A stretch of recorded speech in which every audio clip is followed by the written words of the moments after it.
Hi, my name is Aubrey and today I'll be talking to you about my research on homelessness. My team members researched the solutions of prevention, housing, and medical aid, but I'll be focusing on the solution of job creation and education.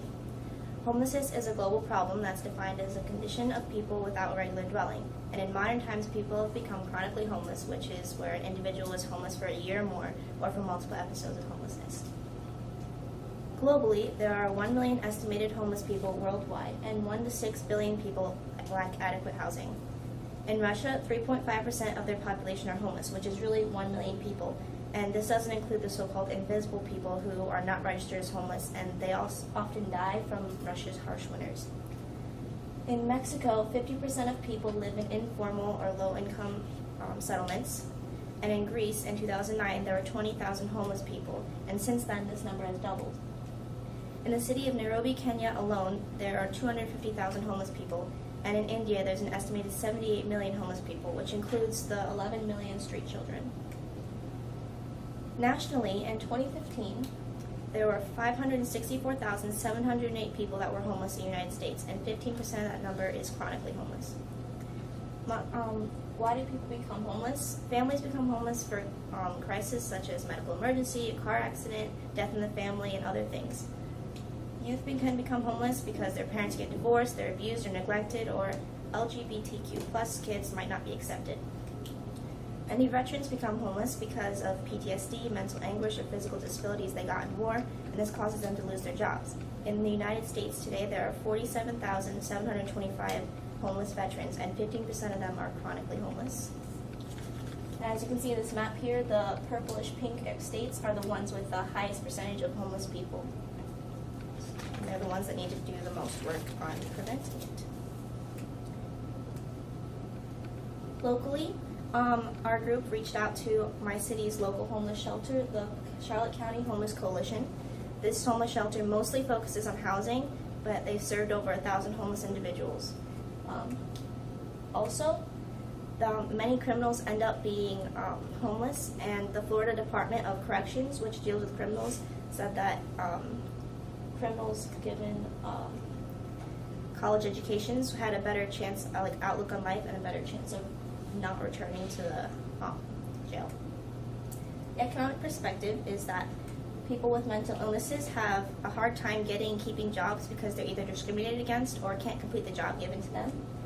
Many veterans have breakdowns when they suffer from PTSD, and it inhibits them from working, and sometimes the loss of a limb also restricts their working options. And as I mentioned in the slide before, people with criminal records have hard times getting jobs because they're not usually hired because they have a criminal record, and while they're in prison, they often lose their homes because they don't have an income and they can't pay rent. This affects the economy because the less people have jobs, the more it hurts the economy. The unemployment rate goes up, and often unemployed people become homeless. As you can see in this chart here, the main cause of homelessness is by losing jobs, followed by a few other things. But socially, many anti-homeless laws, or such in my town, Sarasota's lodging ordinance law, which prevents people from sleeping outside, and this law reflects the people's discrimination against homeless people. And because of this social discrimination, many people ignore them or do not talk to them, and some companies don't wish to hire homeless people, which already gives them a disadvantage. Historically, Franklin Delano Roosevelt was president during the Great Depression, and when unemployment and homelessness was at its highest point in the history of the United States. He had many programs to help bring unemployment rate down, such as the Civilian Conservation Corps, the Works Province Administration, the Public Works Administration, and the Tennessee Valley Authority. The CCC and the PWA, for example, are programs where young men and sometimes women would participate in public works jobs such as reforesting, building bridges, schools, and other things. The WPA also gave jobs to artists and musicians, and as you can see in this chart, the WPA here was all the black areas are spots where they gave people jobs to build public buildings such as that. Some solutions I thought of first, education is an important part. 49% of sheltered parents don't have high school diploma compared to 20% of all New Yorkers. As you can see in this graph here, people with a high school diploma earn a lot more money than people without one. So by educating your children and having education, they have a less chance of becoming homeless themselves. Another idea is to educate the people in prison so that they have job skills that make them marketable employees. There used to be many prison education programs, but they were taken away, although 47 states have expressed a desire to restart this program.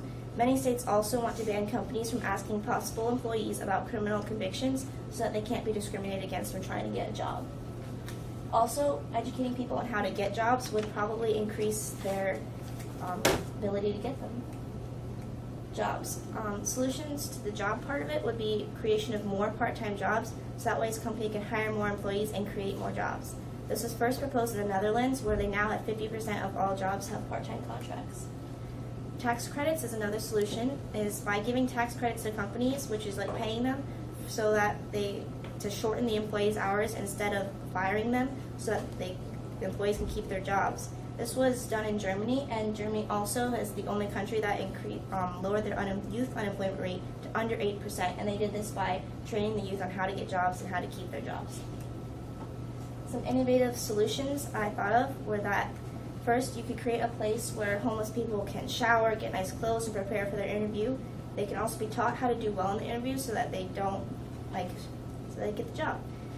They also can use this place to be contacted, so if the company needs to call them or mail them to tell them if they did or didn't get the job, then they can have an address for that. Also, companies should give people with mental and physical disabilities a place to work. For example, Home Depot and Publix hire people with disabilities and other mental illnesses so that they have an income. And the last thing is to create more public works projects, such as the programs in the 1930s, so that people have more jobs and are creating public works places. And that's all.